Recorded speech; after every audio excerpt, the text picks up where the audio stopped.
listening. Your prayers are all heard. He hears every single one of them. He hears us talking right now. As my phone starts to fall over, do you guys see these little God winks? You probably clicked on this video because maybe you're feeling a little lost. Maybe you feel like you're a little bit in the fire, like you're a little bit forgotten, and like your prayers are a whole lot not working. These are the videos that the adversary does not want you to see. The videos of hope and resolution. And let's talk about the fire really fast. Let's talk about the fire of life. Feeling like you are just getting burned every which way you turn. You can't catch a break. You got fired from your job, or your wife left you, or you're living a sad country song.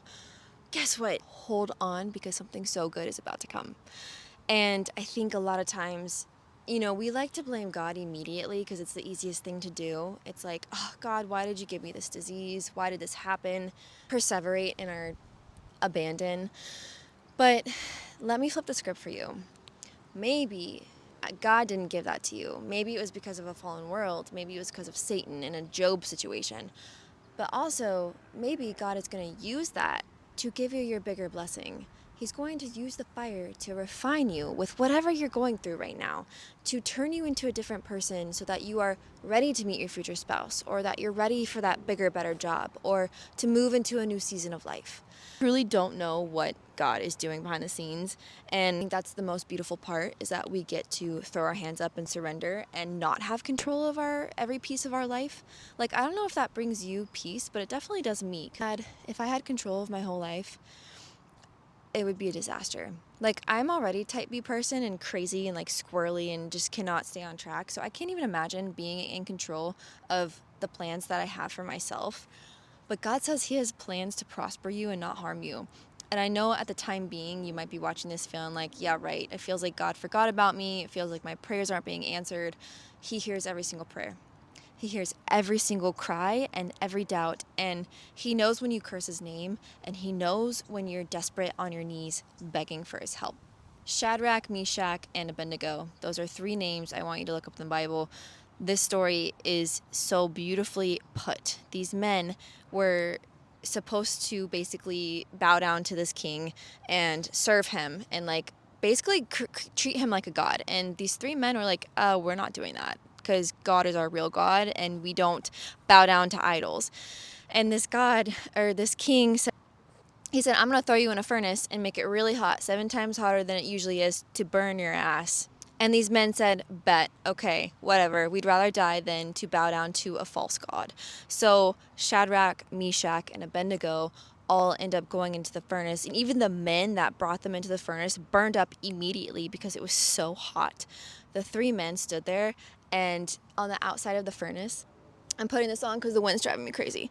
But the 3 men that were in the fire stood there, and there were men on the outside watching them, and they said, wait, there's a 4th body in the fire. That body was Jesus. Jesus was standing in the fire with them, protecting them. I honestly would love to know the conversation that they were having. Like, they were probably sweating so much that they couldn't talk, but they were unscorched. Like, they were untouched when they came out of the fire.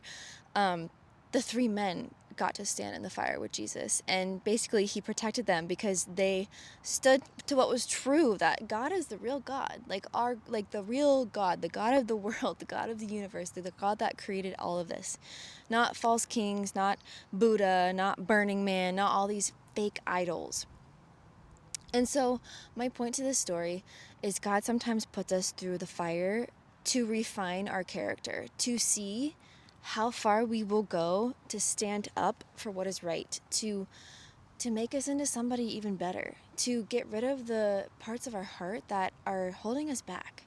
And I think, sometimes I like to think of God chiseling pieces of me that are no longer serving. And He even says in John, He says he cuts off every branch in me that bears no fruit, and bad branches cannot bear good fruit, and good branches cannot bear bad fruit. So basically, He cuts off every piece of bad fruit that is on us in our lives, whether it be our desires or people in our life or situations.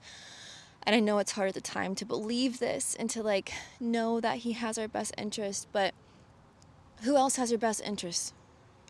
A lot of times you don't even have your best interest. You go out and get drunk every single night, or you sleep with this person giving your soul away, or you eat this junk food.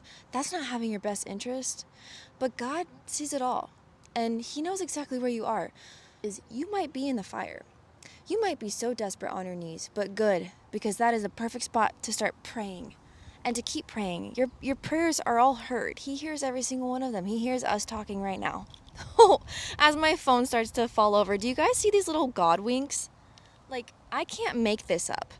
It is so amazing how He comes through if you just listen and if you're just present and you're like, God, show me something tangible. Boom, that right there. Pushing my phone over when it's literally on a tripod is tangible. And that is like saying, all right, yeah, girl, like, go ahead, keep preaching, give the message. And you guys, I'm not perfect. I don't know the Bible inside and out. I'm just a girl that has had her heart completely destroyed by the world and picked up every single piece by God. And it's like that thing, it's called kitsungi. It's in Japanese. It's when there's a piece of pottery and if it falls and it breaks, they mold it back together with gold and make it something way more beautiful than the original piece was. And that's basically saying that God takes and that's not biblical, I'm just saying like that's like a cultural thing in Japan, and I love Japan. But we can take pieces of, things of the world and, like, I think really hear good messages out of it.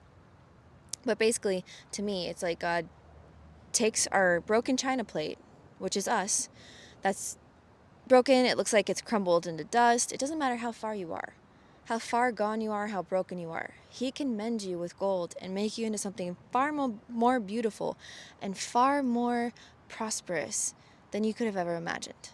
But you have to be willing and ready and open for that. That may be what God's waiting on. Maybe He wanted you to stumble across this video to say, I give up. I give it up. I give it to you.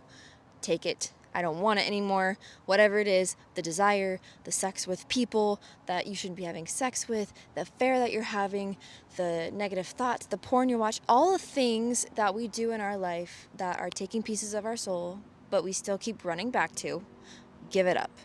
Because the second that you give it up and you allow God to put His void, fill that void, you allow God to fill that void in your heart, you start living a different life. If this helped you, subscribe, drop a comment, say what's up.